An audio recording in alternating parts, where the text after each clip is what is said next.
这里是京都的清水寺，算是京都最古老的寺院。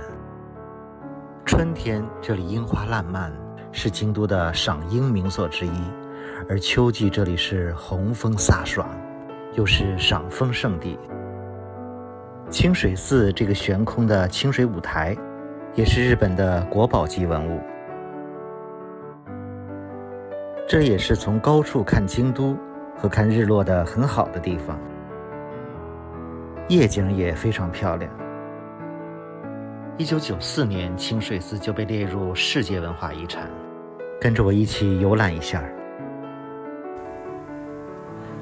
如果要评选京都最热门的景点，估计要算是清水寺了。顺着方向走。无论是跟团旅游还是自由行，很多人都会把清水寺安排在京都观光的第一站，这里是旅游景点的大热门。旺季的时候，这里完全可以用人山人海来形容。还什么呢？红叶。我来参观的时候是12月初，游客已经少很多了。清水寺正对着的街道也是游客非常多。这个清水寺始建于公元798年，它的建寺历史比京都的建都历史都要早，算是京都最古老的寺院。现在来到的京都的清水寺啊，这个是京都最古老的寺庙，人气非常旺。清水寺是日本平安时代建筑的典型代表，它酷似中国唐朝时期的风格。这里历史悠久，是世界文化遗产，也是日本的国宝建筑。说到京都这个城市，古代称为平安京。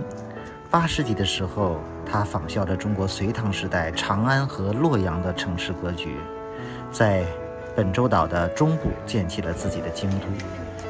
虽然模仿的是隋唐都城，不过并没有修筑城墙。京都在1868年之前都是日本的都城，直到明治维新后，京都才逐渐退出了历史的舞台。这个清水寺是建在山顶上，所以它也是京都的地标性建筑之一。从这里可以看到京都的全景。很多人都会在下午时分来到这里，顺便看一下傍晚的日落。从这里看一下山下的京都。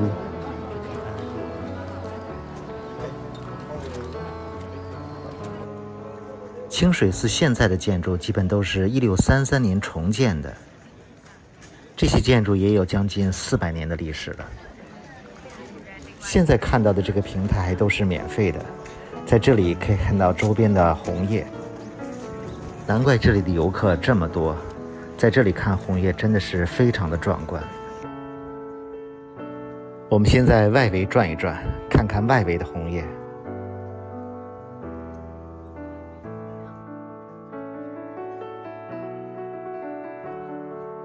上午刚去了东福寺的红叶谷，不过红叶谷跟这里相比，我感觉有点像小巫见大巫了。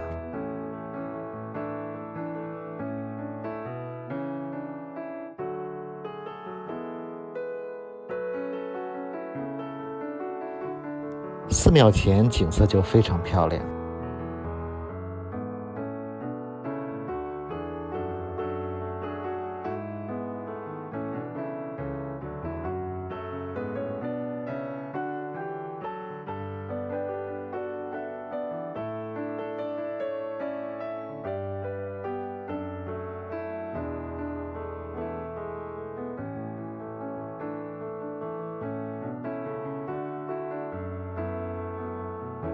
在门口转了一会儿，现在买票进入清水寺，门票600日元，相当于30人民币。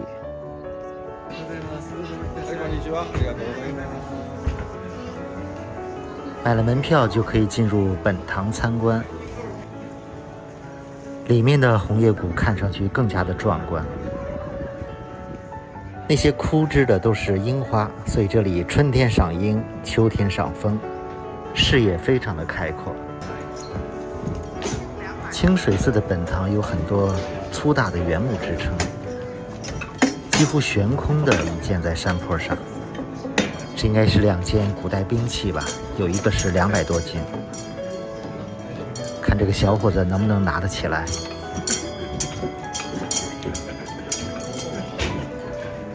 这个建在悬崖边的国宝级建筑本堂，搭建延伸出来的清水大舞台是非常闻名的，尤其是从对面看过来，非常的壮观。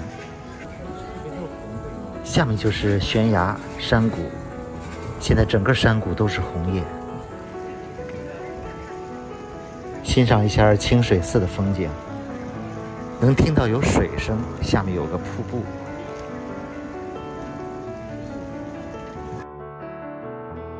还是来先欣赏一下这里的红叶吧。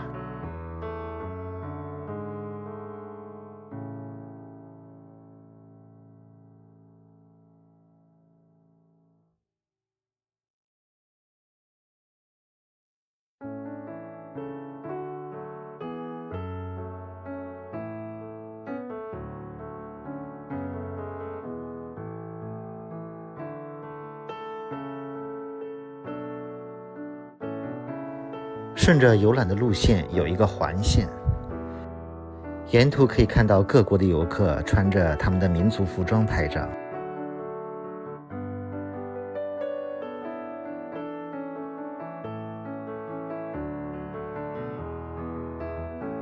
清水寺里面供奉的是千手观音，占地非常大，13万平米，是慈恩大师创建的。相传慈恩大师是唐僧玄奘在日本的第一个弟子。现在看到的这些建筑都是1633年重修的。看今天晚上的游客，据说这还算少的。远处看到的就是清水大舞台，这个是日本国宝级的建筑，有139根立柱支撑，像一个大舞台，有点像悬空搭建在悬崖上的。在这里可以欣赏日落，远处的京都塔。这个清水寺的正殿里供奉着11面千手观音立佛，但每年的清明节才对外开放。沿着观光道一直往前走，很多角度拍照都非常漂亮。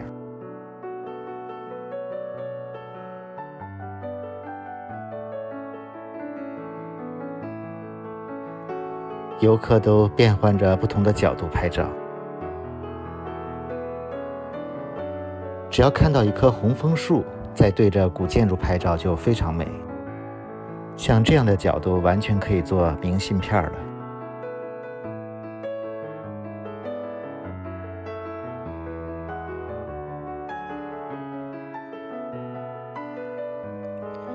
就这么一路走，一路欣赏日落，一路拍照。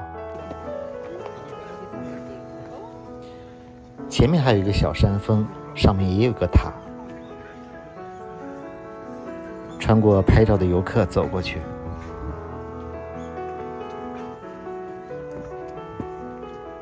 回身都能够看到这里的标志建筑。这是远处山上的另一个塔。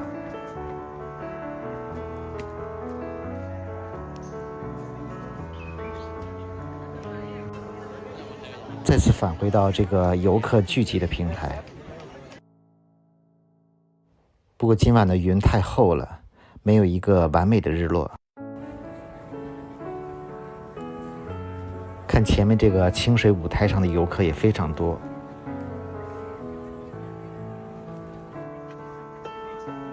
我一直走来走去，变换着不同的方位来拍照。据说晚上的时候，远处的这个塔也会亮灯。就这么一直等到亮灯的时候吧。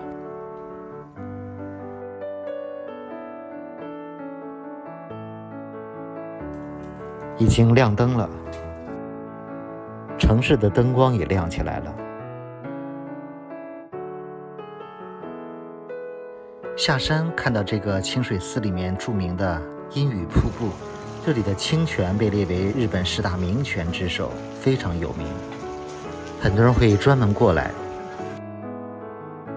景区门口看到非常漂亮的亮起灯的塔，又特意从下面绕了上去，到塔前再拍一张。这个塔实际是在景区之外的，所以晚上也有人专门过来在这里拍夜景，还可以看一看远处的城市灯光。京都算是古都，原貌保持得比较好，所以很少有高楼大厦。从清水寺下来，连着有好几条小的商业街，比如2年坂、3年坂都非常热闹。所以这几条街道也是游客来清水寺这边顺便可以逛一逛。感觉白天更热闹一点，晚上有些店铺关门比较早。小吃、伴手礼都很多。不过我们还是回到了酒店周边，找了一家本地的铁板烧。客观讲，日本的大部分餐厅便宜、卫生、好吃。我们3个人吃的这顿特色的铁板烧只有200块钱。